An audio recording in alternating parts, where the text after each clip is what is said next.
where for the first time in 15 years, the state's Supreme Court will have a liberal majority. NBC News can project that Milwaukee County Judge Janet Protasiewicz has defeated former state Supreme Court Justice Dan Kelly. And joining us now, national political correspondent Steve Kornacki. He is over at the big board. Steve, good morning. Boy, big implications here for policy and perhaps for the future of the vote in the state of Wisconsin. Yeah, a lot of hot button issues in Wisconsin that obviously touch on national hot button issues that the Supreme Court may be tasked in that state with deciding. That's why these Supreme Court races in Wisconsin have become such major deals over the last 15 years. This is the most expensive by far state judicial election in history. It culminates, as you say, not officially a Democrat-Republican race, but basically a Democratic-aligned candidate, a Republican-aligned candidate, the Democratic-aligned candidate Janet Protasiewicz winning this thing basically by double digits. Wisconsin, obviously, is a state a little bit more than a year from now. We're going to be watching very closely in the 2024 presidential election. And if you start trying to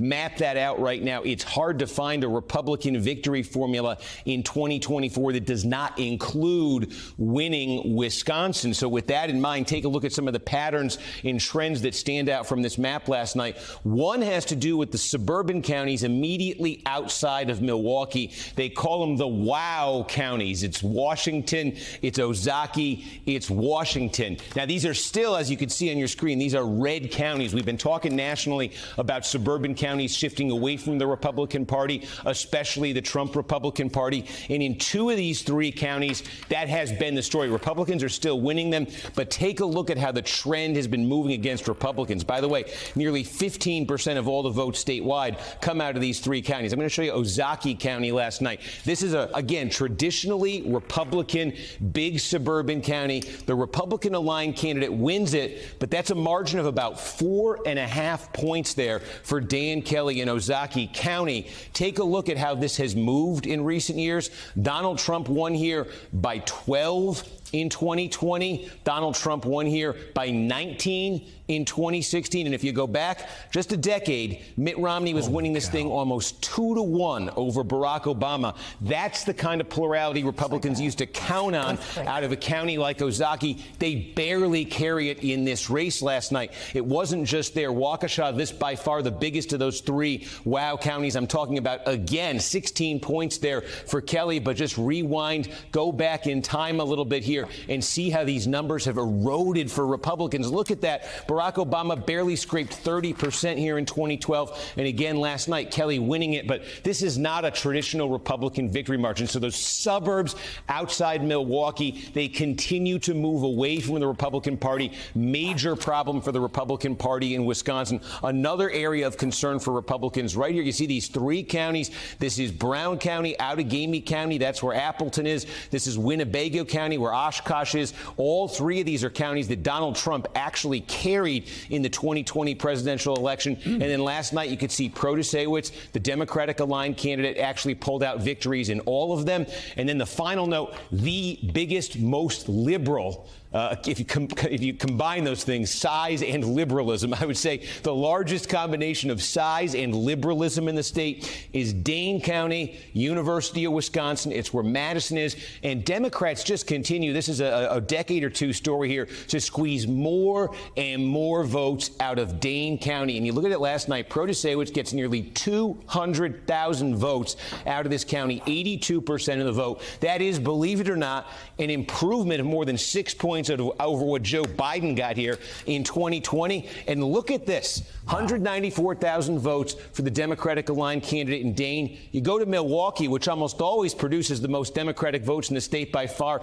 Dane County last night produced more votes for the Democratic-aligned candidate than Milwaukee County. That's a big, it used to be almost 2-1 in Milwaukee's favor. So again, these are big changes in Wisconsin.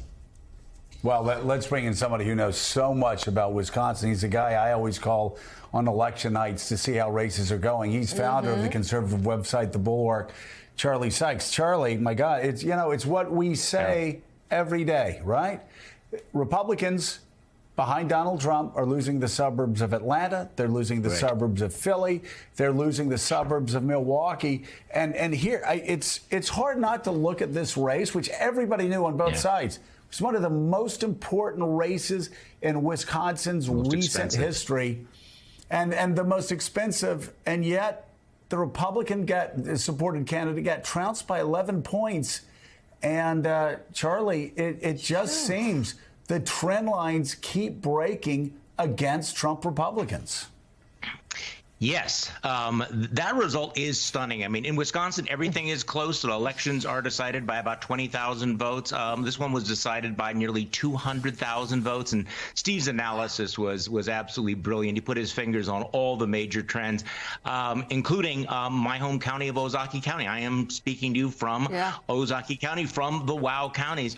And to watch these counties go from overwhelmingly Republican to just barely Republican is really quite extraordinary. In Waukesha County, Dan Kelly needed to get about 69% of the vote. He only got about 58%. And this is, I mean, look, we can overanalyze this, but this is the Trump effect and this is the Dobbs effect. And the trend lines are very clear. And by the way, it's not just in the suburbs of Milwaukee. The so-called, bow counties, Brown County, Outagamie County, and Winnebago County. I mean, these have, heavily Roman Catholic populations. Republicans pulled out all the stops. They understood what the stakes were. The pro-life organizations mobilized, and yet they lost this race by more than 10 points. This is a huge defeat for Republicans. It really does shake their hold on state government. But as you point out, the trend line could not be clearer. And if Republicans go into 2024 with a very, very strong, anti-Roe versus Wade position, they're going to see the same patterns, because you have people obviously in Wisconsin who turned out to vote, who are highly motivated to turn out and vote, but also you have voters in these suburbs who had voted traditionally Republican, who voted for a very liberal candidate for state Supreme Court last night, and that has got to send shockwaves through the Republican Party in a key swing state. Charlie, does this also say that when you have both sides trying to really mobilize turnout, that those that are pro-choice, in this case, clearly showed that they could energize and mobilize and turn out their base more than the opposition, because it wasn't like the opposition wasn't trying to turn out their base and spending a lot of money. It's just they were outdone. Yes, and this is new. This is a big reversal, because traditionally in these low turnout spring elections, it would be the pro-lifers and the conservatives who are more motivated to turn out and vote. So you've seen a real reversal of the polls here when you start to see pro-choice voters come out in these numbers. And of course, we saw that in Kansas, and now we're seeing it in Wisconsin. The big question that I had was whether other issues like crime or whether there, might change the dynamic here. Republicans have traditionally had a very good turnout, vote turnout program. Whether or not there might have been a, post-Trump indictment bump, none of that happened. And I think that what you're seeing here is a very new dynamic. And I don't see it ending anytime soon, because between now and 2024, you're going to continue to see states around the country passing very, very harsh anti-abortion bills that, of course, will play, here in places like Pennsylvania and Michigan and Minnesota, the way they're playing around the country. Charlie Sykes, the man to talk to about what's going on in Wisconsin. Charlie, thanks so much. Steve, you're also looking at